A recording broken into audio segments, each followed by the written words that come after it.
The following is brought to you by VerticalVet. Rethink your GPO.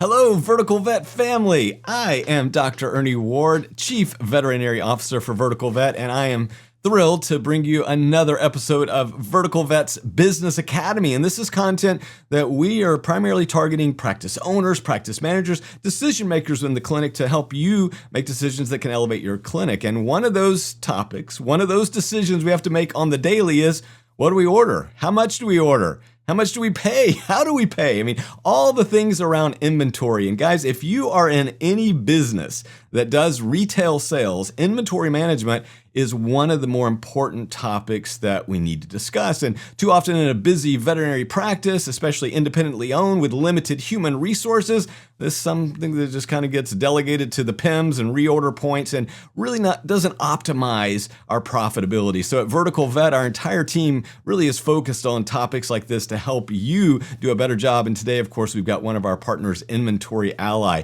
And again, we're going to be talking all about all things managing inventory. And guys, it's a lot more than just knowing when to order more heartworm preventive or syringes. So I want to introduce you briefly today to our guest, who is the co-founder of Inventory Ally. It is Emmett Nance, MBA.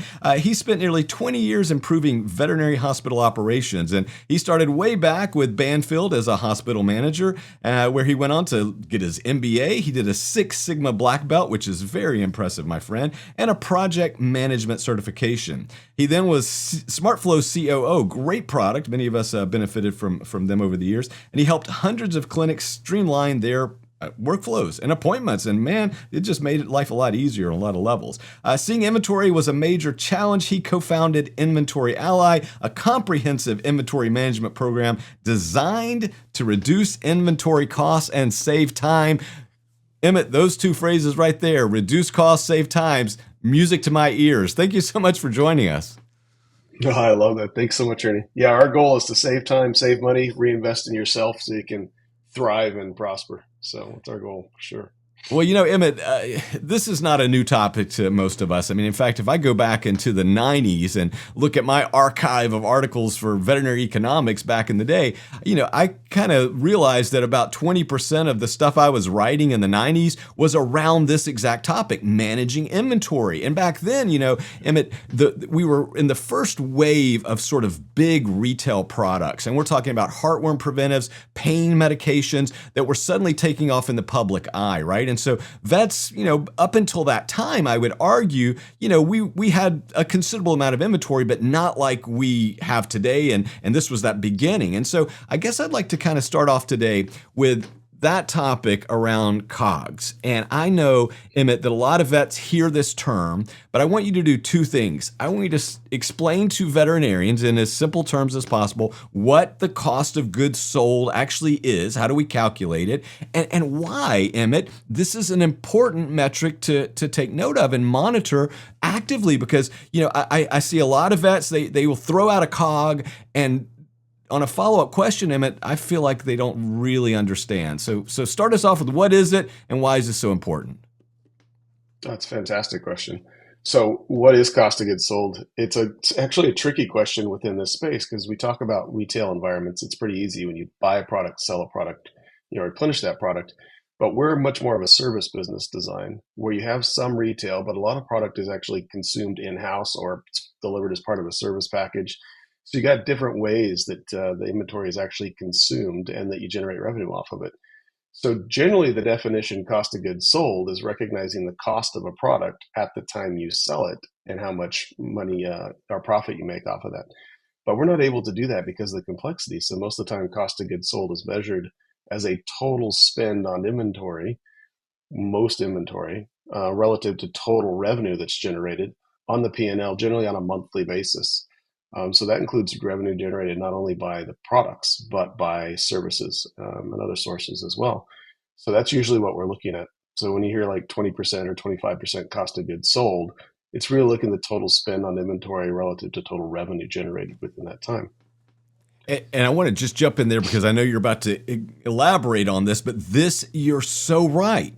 Emmett, this has been my experience as well. They stop with that top line calculation, which I have found to be widely misleading and oftentimes erroneous. So again, Yes.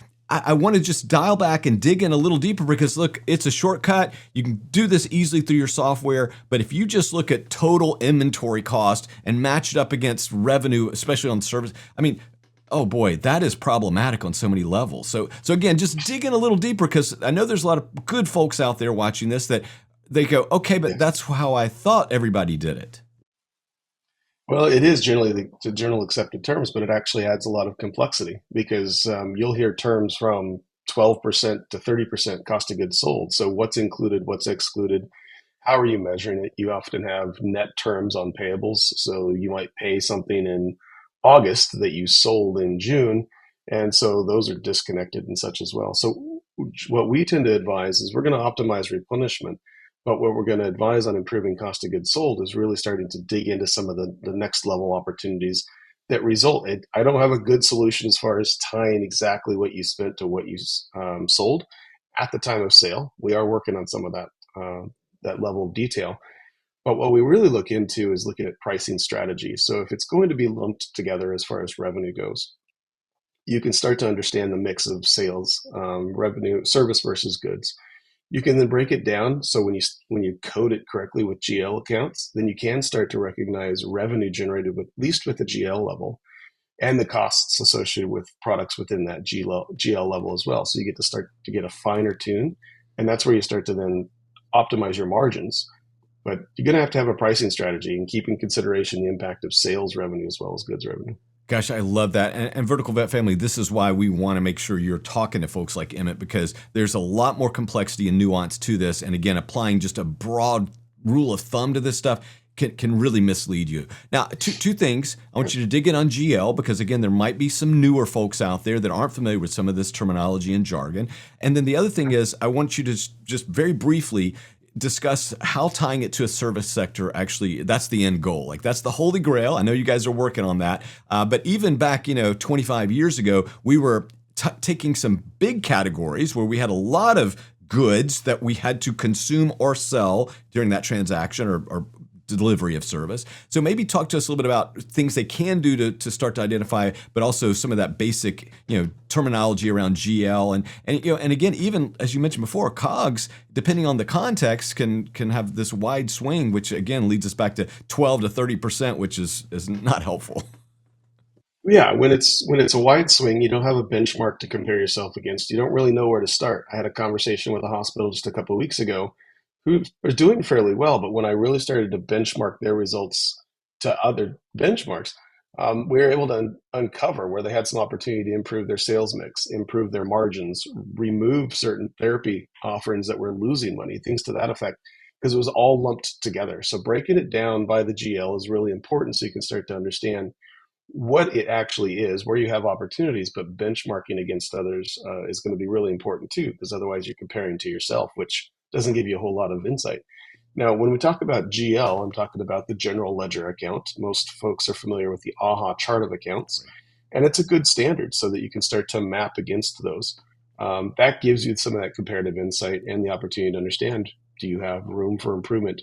And there's a multiple components that you can start to dig into with redundancy and margins and a bunch of different things that we can look into once you've got it categorized and you can compare.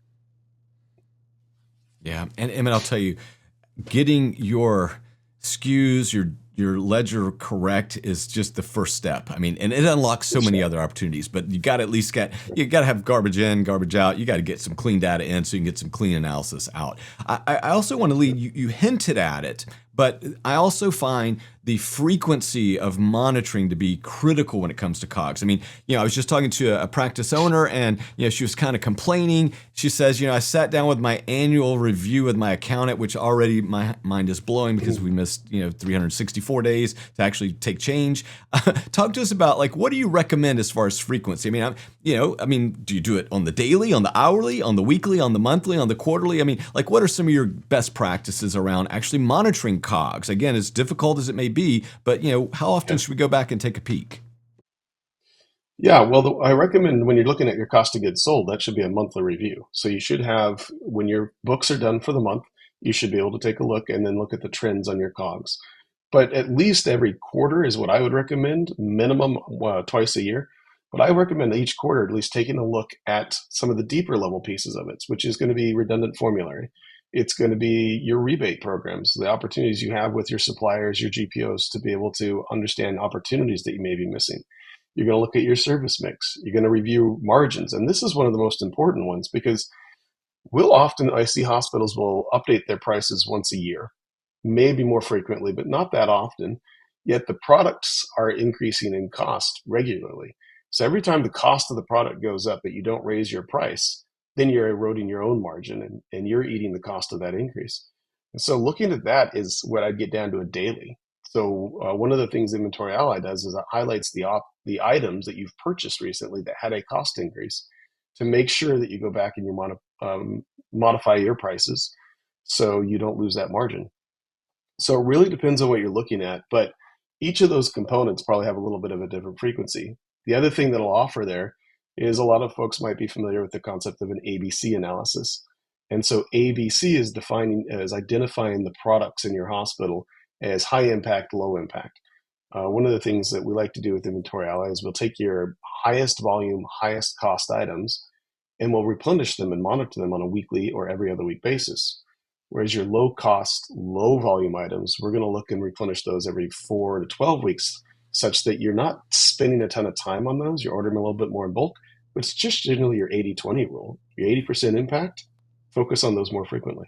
Yeah, and that's why I used to try to tell people, it's like, gosh, find that 20% that you're generating 80% of your sales, and whether it's heartworm or antibiotics or pain meds, I mean, you just start to focus and hone in on that. The other thing too, Emmett, you've probably heard me and others say something like this. My belief in general, guys, with most financial data in general terms, unless crises are occurring, is to assess, analyze monthly, act quarterly, right? So, I mean, I do need a couple of months of trends, again, unless the whole world is collapsing around us, which did happen in COVID and in '08. I mean, there were periods of months where we said we had to act quickly. But, again, you need to be looking at these numbers on a monthly basis or more frequently, depending on the sector and the problem. But, at least taking action quarterly, whether that's raising prices, reducing inventory on hand. I mean, there's a lot of stuff. Now, let's go into that topic. All right. So now this vet's out there, or this owner or manager is out there saying, okay, Ernie, I get it. But, my biggest beef with inventory management is I don't want to run out of stuff. Now, what are some of the signs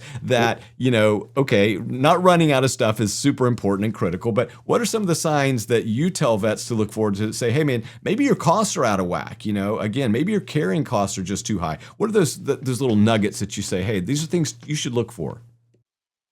Yeah, I'm a big fan of iterative design and iterative improvement. So we all hear the idea, don't boil the ocean, right? So figuring out where you start is the most important, and then where you go from there.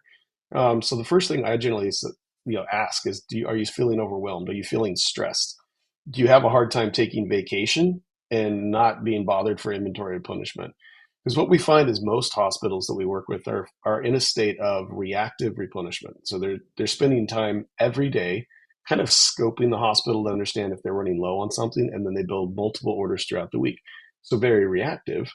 And that's because most inventory managers are actually technicians, CSRs, practice managers, doing a bunch of other stuff, trying to make sure they don't run out, to your point. So it's important to get a process in place first, where you can start to reduce the excess and move from a state of reactive to proactive. So I'm planning what to order, how frequently to order, how much to order, not reacting because I'm fairly low. Because to your point, when we're in a reactive state, we want to make sure we don't run out next time. So we tend to order more than we need, and that adds excess to the hospital. So what we find very consistently is hospitals are carrying 30 to 40% more inventory than they need. It's stuffing the shelves. It takes more time, but still some things run out because we didn't monitor them close enough. And therefore we react, and we continue to overstock. Excess stock on hand creates waste. It inflates COGS, and it wastes time. So the first thing you got to do is get organized, because from there you'll start to get exposure to the other opportunities to continued improvement. Yeah, and back in the days, right, this is emotion inventory, right? I mean, we are literally building out our shelves based on, oh my gosh, that one time we ran out of that, Dr. Smith yelled at us, never run out of that. Exactly. And again, it's just busting our profits left and right. Okay, so but let's dig back into that other part of the question is, okay, Sure. we got stuff, and let's just, for sake of argument, we're not running out. So replenishment isn't the issue. Profitability is. What are the things that Yep. you're looking for? Those signals within inventory chain that say, hey, you know what? You're probably leaving money on the table. Yeah, well, one of the first things we're going to look for is shrink. So, especially in your A items or your top 80%, are you buying and selling at the same amount? If you have waste and shrink there, either through theft or expiration or other forms that's causing you to not generate revenue on it, it's one of the first things to tackle because it's going to really add up fast. In that same vein, I look at discounts. Are you discounting product? Are you giving product away too much? Because that also is going to hurt, even though it feels good in the moment and it feels like a little bit each time. That really adds up because there's no revenue generation there. From there, then I start to dig into formulary redundancy. So let's take parasiticides as an example. If you're carrying 3 to 4 different products that have 5 different SKUs each, that's creating a lot of compounded excess that's going to start to inflate your opportunities. Now we'll dig into margins. So make sure you have a pricing strategy, you have an intent on what you're pricing your products, but always keep it in relation to total revenue generation. Price elasticity is one of the things that we like to look into. If you raise the price on something, does the volume go down? Does it go up? Does it stay the same? So what's the impact on total revenue generation and profitability? Um, but one of the things I really drive for and Inventory Allies is committed to is leveraging your partnerships. Most of the time, I see hospitals really try to tackle it themselves, but you need to bring in specialists from your accounting side and leverage the partnerships you have with suppliers, with GPOs, with Inventory Ally. Like any partnerships you can bring in that can offer you expertise without you having to be the expert. They can help you monitor for these types of things. They can help you put strategy behind your pricing. They can help you identify your sales mix of service versus goods. So really uncovering those opportunities and giving you some advice, not only in what to do, but how to monitor.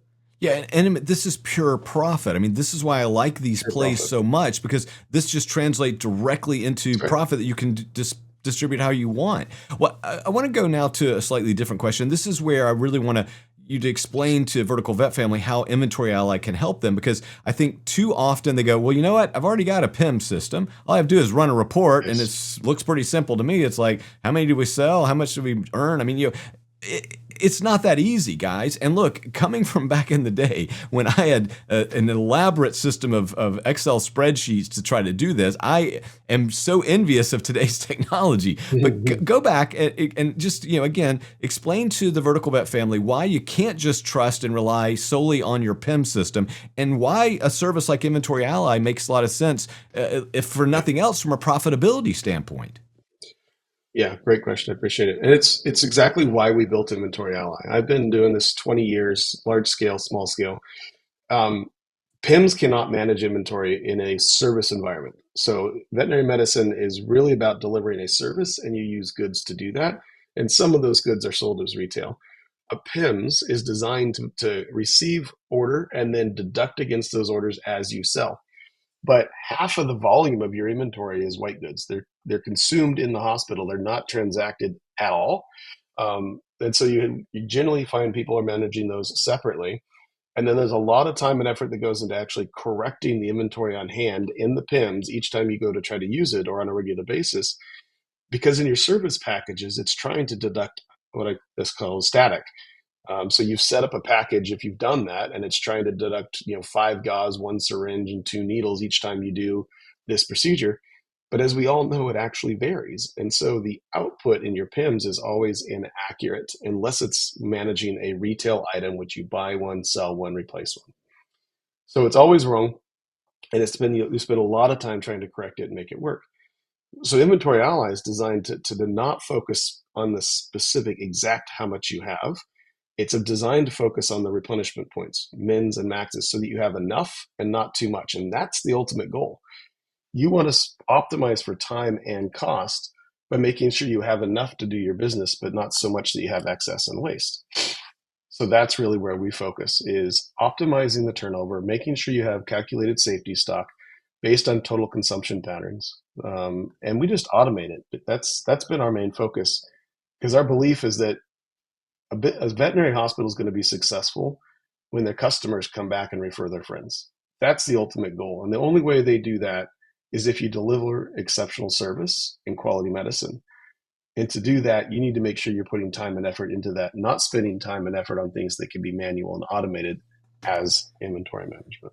Right. And again, guys, offloading the emotional burden alone. I mean, this is such a big, it's one of those deals where I remember my wife, Laura, who was administrator of our clinics back in the day, she would go to the different managers and talk to them about it. And it was like inventory was the one thing that drained the most energy, caused the most trepidation, anxiety, because again, it goes back to that fear of running out, which is why, when we were trying to figure out, a good partner with this, and Inventory Ally kept coming up, obviously with Nicole and others in your organization that we all, many of us know and have worked with, we're kind of going, you know what, we really need to get these thresholds right, because that's the pain point that a lot of vet clinics are complaining about. So let's solve it. Now let's get back to real quickly again, how this helps. How does it work? I mean, obviously, we have a good idea at VerticalVet, but that member out there, they're going, wait a second, I have Shepherd or I have EasyVet or whatever. How does it integrate with the PIMS? Does it integrate with all the PIMS? Is this going to be a big mess and a kerfuffle for us to try to figure out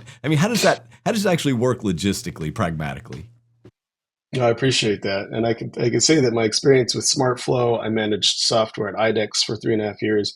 I've focused on process improvement. So kerfuffle is the anti approach to what we try to build here. So the way Inventory Ally works is instead of depending on the transactional data from your PIMS, we start with order history from your suppliers. And from that, we're able to understand normal consumption patterns, and we apply a cycle count. So tell us how much you have. We know how much you've ordered. Tell us how much you have left. We can start to see how much you're consuming in between cycles, and we optimize for cycle replenishment, as I mentioned before, with high cost, high volume items more frequently, low cost, low volume items less frequently. So we're able to create mins and maxes that are specific to a product, specific to your hospital, on an optimized replenishment frequency, and we simply put it in front of you each week, a subset of items, and say how much, confirm how much you have. But then on top of that, that's where we pull the transactional data from your PIMS, and we integrate with almost all the PIMS. And we pull that transactional data in, and we look at that transactional history relative to your order history to understand how predictive is your transactional data to your total consumption patterns, and therefore how well can we use your transactional data to predict future demand. And that's really important, because where you've got certain items that are one-to-one, you have a lot of items that are like a 1 to 0.62, if you'll use that example. So you might sell 62% of what you totally consume, but as long as that's consistent, we have predictability.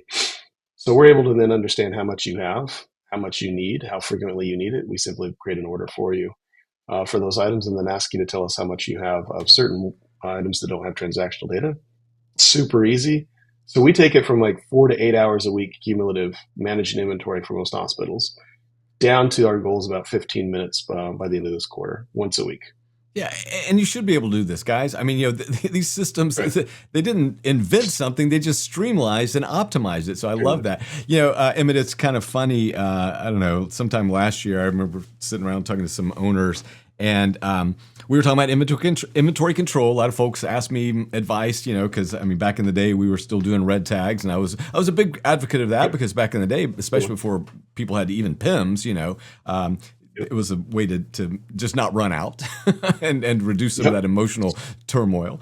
But the vet was complaining, she was saying, well, Ernie, the problem with all this stuff is, every time I run these stupid inventory reports on my PIMS, they're never right. And I said, and that is your call to action. Because if the systems are that wacky, like, again, where's it going? Who's stealing it? Who's not charging for it? Who's breaking it? Who's expiring it? There's something you need to explore there. So I appreciate the fact that Inventory Ally becomes eyes in the back of our head, and they actually are looking at things that we can't and helping us to analyze. Synthesizing all that information is really hard, hours upon hours, so I love what you're doing. Well, in that part, I just want to touch on real quick, because when we talk about inventory, our mind tends to focus just on the products itself, and we ignore the cost of labor associated with trying to get it correct and try to manage it and keep it all on track. It's really expensive when you start to take 4 to 8 hours a week to manage your inventory. That's all costs that should be considered. So efficiency and predictability certainly helps on that labor savings. Oh, you're not joking. And again, guys, I'll just keep going back. It's the emotion of it. I mean, this is one of those areas that no matter who you are, whatever experience you have, unless this is your jam, this is not something you enjoy doing every week or every month. So yeah, I'm just owning it. I've had to deal with a lot of practice managers and my clinics, and this is just one of those pain points. So let's as we kind of wrap up today, what are some of the strategies, right? I mean, so we got cost of goods sold. It's difficult to measure, to attribute, right? We have all these other conflating issues coming in, whether it's service costs associated with it, loss, again, inconsistencies in use of items. I mean, this is hard, but now you're Inventory Ally, you're going to give us some reports and you're going to give us advice. What are some of the strategies that you commonly encounter with vet clinics out there? And you go, look, this is how we can help you reduce those COGS and increase your profit. Yeah, well, there's different types of hospitals. So we've worked with mixed animal hospitals that just have stuff kind of everywhere. And we start with them to be able to say, let us just start to bring down that excess. Most hospitals, this is where we start, because we'll calculate the min and the max. You'll have a lot of excess. We're going to work through that until you start to get back into normal, like ideal calculated levels. That then, in and of itself, starts to free up some space, some capacity, and the opportunity to start to dig into some next level pieces. There are a few hospitals where we have to start beyond, before a software and just start to stay organized, because you've kind of got things all over the place. You don't know where it's at, how much you have. We look to start to set up areas to where you can put similar products and you start to get some visibility. And then we'll start to look at either like returning some product if you got a lot of excess, looking for where you have multiple different types of products that do the same thing, or redundancy, and just start to get organized. It's always going to be the most important part. But once we got that under control and we start to get a good replenishment cycle, things make sense. Then we start to dig into margin analytics, because we want to make sure that you're not losing money first and foremost.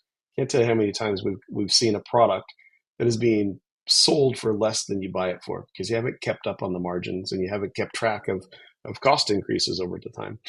So we'll true up some of that, and that starts to get some big wins. Then we start to really dial in some of the automation associated with the replenishment so that we can free up some time and effort for the inventory manager, because the next steps that we're going to take is really starting to get strategic. Who are you partnered with? What's your pricing strategy across the board? Where do you have opportunities to start to reduce some prices to increase volume or drive better service revenue? Where do you have making sure that your GLs align so you have clear visibility to opportunities there, and start to benchmark against others as well.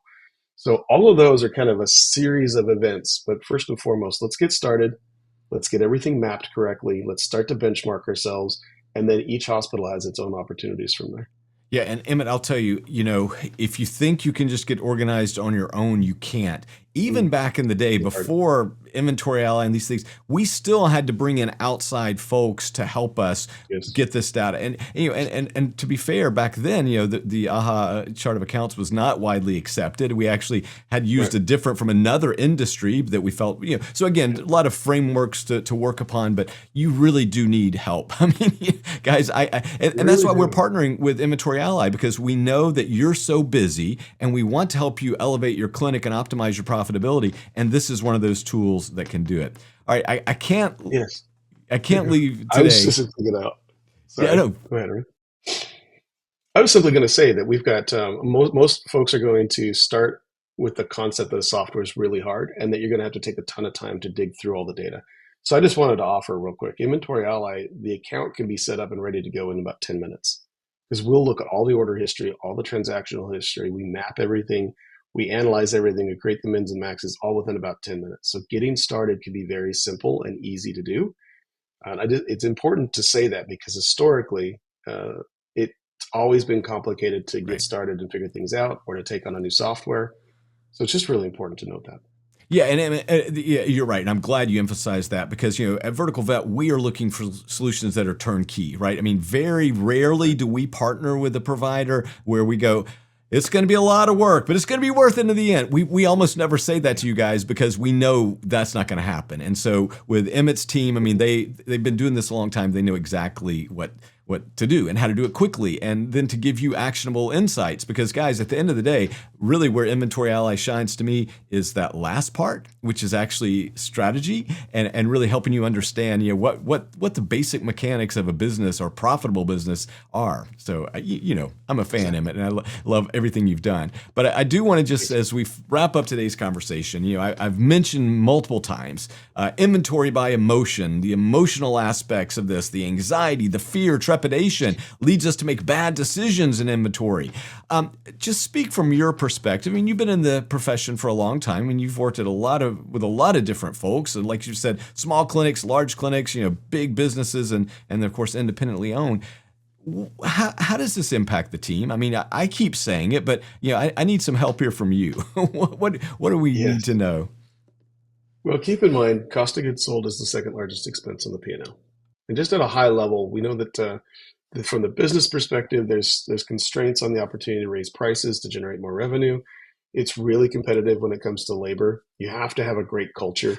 One of my favorite pieces is our sayings is internal service begets external service. I mentioned earlier in the conversation, I believe veterinary medicine is a service business so that they come back and refer their friends. But the only way you can do that is if you have a team that's passionate about what they're doing and you have a culture that enables that service delivery. So this gets to the heart of what you're saying, because inventory management can be one of the biggest stressors your team deals with. Do we have product? Where is it at? Can customers afford it? It can be a really big burden on the inventory manager, especially because they tend to have a lot of organic knowledge over time of doing it. So it's hard for them to delegate. It's hard for them to keep track of. And one of the big impacts that I always try to measure up front is what happens when you go on vacation. Can somebody else do this? Or are they pinging you, texting you, email the entire time saying, we're out of this, we're out of this, we're out of this. So it's really those little things that add up to stress, frustration, that erodes your culture, which prevents your ability to deliver service and continue to be successful. And you've seen this. I mean, you've been around long enough. You've seen the impacts, the real negative impacts that inventory out of control can lead to. Again, burnout of employees, losing great employees, but more importantly, just losing the opportunity to have money to actually do better by your staff, by your patients, by yourself. That's really, I think before you and I were talking, I said, people used to accuse me, they used to say, well, Ernie, he's talking about inventory again, he's just chasing nickels. And I used to say, those nickels add up and they compound, my friend. So, there is some benefit to chasing some of these nickels out there. We tend to see about a 2 to 4 percentage points of revenue improvement to the cost to the EBITDA line. So that can be $20,000 to $30,000 easily that can be reinvested in the team. It's a great point. And you have minimal costs. Guys, this is minimal cost to you. Inventory Ally is not costing tens of thousands of dollars a year. So, obviously, $100 a month. That's it. That's right. And again, we've worked with them, so we try to offer all kind of incentives. So guys, this is something you want to discuss. So Emmett, as we leave today, what are the next steps? So somebody's got their interest piqued by this. Obviously, I want them to see the product, because I think if they can ever actually sit down and spend 5 minutes with you, you're going to convince them. But maybe walk us through a little bit about what are the next steps for that person who is curious about this. Certainly.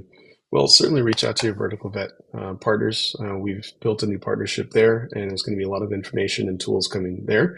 Easiest way to get in contact with us is to go to inventoryally.com. You'll see a walkthrough of it. You'll also have the opportunity to schedule a demo right there, or just chat with our team right from the website. So any questions that you have, happy to help you out.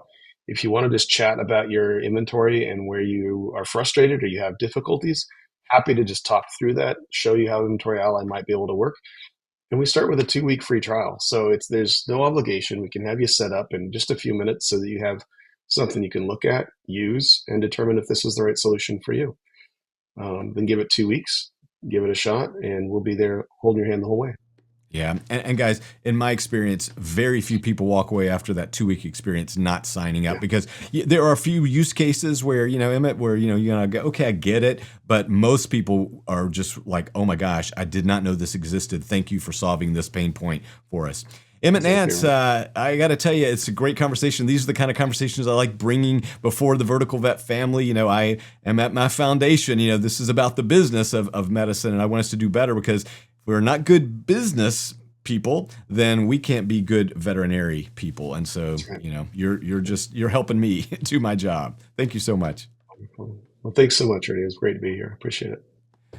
Well, guys, that is it for another one of these amazing business academies. I mean, you can see why I get excited about introducing you to partners like this, because for us, at the end of the day, we want you to thrive. We want your practice to elevate to new levels, and that means also managing that inventory. And so Inventory Ally, again, if you're interested in these services, which I think you should be, if you have 2 doctors or more, this is a no-brainer. You need it, right? I mean, there maybe is that 1 or 2 doctor clinic out there that just doesn't sell much stuff, that maybe works, but for the vast majority, the 95% of us, do yourself a favor, give them a call. Again, you can contact through us, we'll connect you, or they'll connect you, I mean, whatever, but that's what we're trying to do, is partner with people strategically that can benefit you and your practice. So on behalf of our amazing team at VerticalVet, guys, just call them, just email them. We love to talk about this stuff so much, and we want to help you do a better job. So on behalf of us all here at VerticalVet, I am Dr. Ernie Ward, Chief Veterinary Officer. It's been my pleasure